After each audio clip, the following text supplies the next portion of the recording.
Conclusion. Well, we've reached the pinnacle of our beginner's guide on the TLC diet, and I want to congratulate you for making it this far. In this final part, we will be summarizing the main points we have covered so far, and hopefully put to ease any questions or doubts you may have. Tips to start today.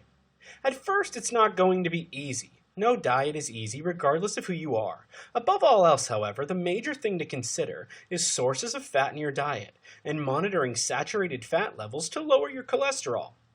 While this seems difficult, after about a week or so, you'll start to pick up on the routine, and before you know it, the TLC diet will naturally become a part of your lifestyle. Here's a little bit of advice for you. Put some time and effort into making your meals. You may even want to enroll in a nice yoga class. There may be one going on right now in your area. If you cannot find a yoga class, you can find many yoga videos online, which will allow you to practice yoga in the comfort of your own home. Also, it may help if you have a nice support system going on.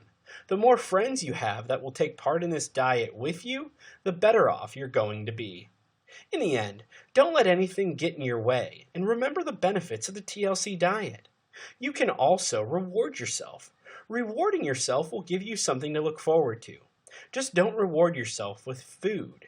Go for a new shirt or something along those lines. Well, that's it. You've reached the end. Wish you all the best in your journey to reduce your cholesterol levels by following the TLC diet.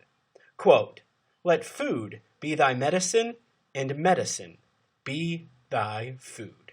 End quote. Hippocrates. Thanks for listening.